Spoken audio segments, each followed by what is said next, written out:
हम देख रहे हैं क्लास 8 में संबंध कारक, पसेसिव केस या जेनेटिव केस। तो देखिए पिछली वीडियो में हमने देखा था अपादान कारक, एब्लेटिव केस क्या होते हैं, और उससे पहले हमने देखा संप्रदान कारक। तो जहाँ तक हम फ्रेंड्स 5 संबंध कारक को 5 कारक हम पढ़ चुके हैं।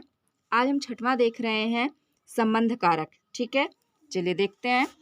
किसी संज्ञा या सर्वनाम का दूसरे संज्ञा या सर्वनाम से संबंध बताने वाले रूप को संबंध कारक कहते हैं।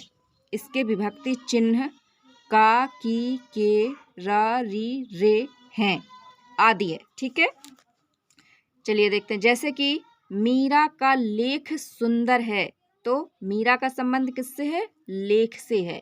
ठीक, इसी प्रकार से ये मेरे मित्र हैं, तो मित्र का संबंध किससे? मुझसे।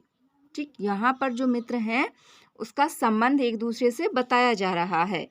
वैसे ही रितेश की माताजी आ रही हैं, वह मेरा घर है। गाय की पूंछ लंबी है, मेरी बहन स्कूल गई है। तो यहाँ पर एक दूसरे से संबंध बताया जा रहा है, जिसे हम जेनेटिव केस भी कहते हैं या फिर पसेसिव केस कहते हैं। अगला हम देखेंगे अधिकरण कारक, लोगेटिव केस क्या होता है। देखिए, क्रिया के होने के स्थान और काल को बताने वाला कारक अधिकरण कारक कहलाता है। इसकी विभक्तियां में, पर, भीतर, इन, ऑन, एट, इनटू आदि हैं। ठीक है, जैसे कि देखिए बंदर पेड़ पर बैठा है, ये क्या है? स्थान है। तो यहाँ पर क्या बताया जा रहा है?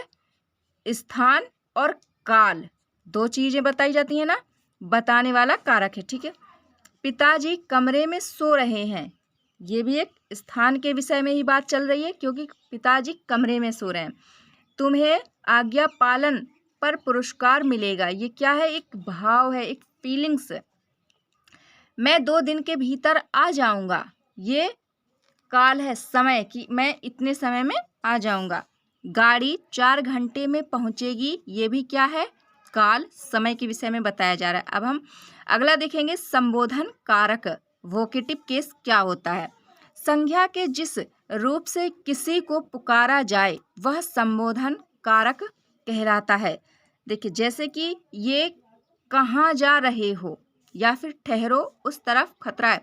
जब हम किसी से कोई बात करते हैं या हम किसी नाम से पुकारते हैं, वो हमारा क्या होता है? संबोधन होता है। जिस शब्द को हम किसी के लिए प्रयोग करते हैं वह हमारा क्या कहलाता है? संबोधन कारक कहलाता है।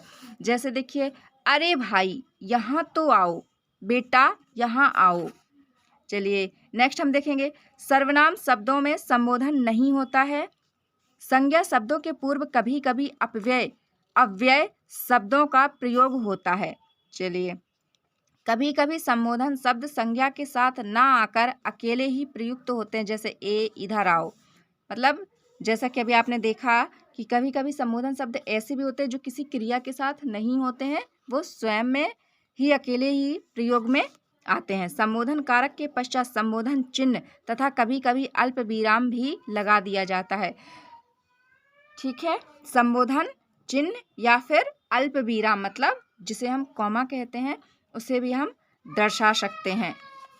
चलिए फ्रेंड्स, आशा करती हूँ आपको ये वीडियो अच्छी लगी होगी। मैं ऐसी ही वीडियो लेकर आती रहूँगी। फ्रेंड्स, आप कमेंट्स में बता सकते हैं कि आपको ये वीडियो कैसी लग रही है और आप कहाँ से हैं।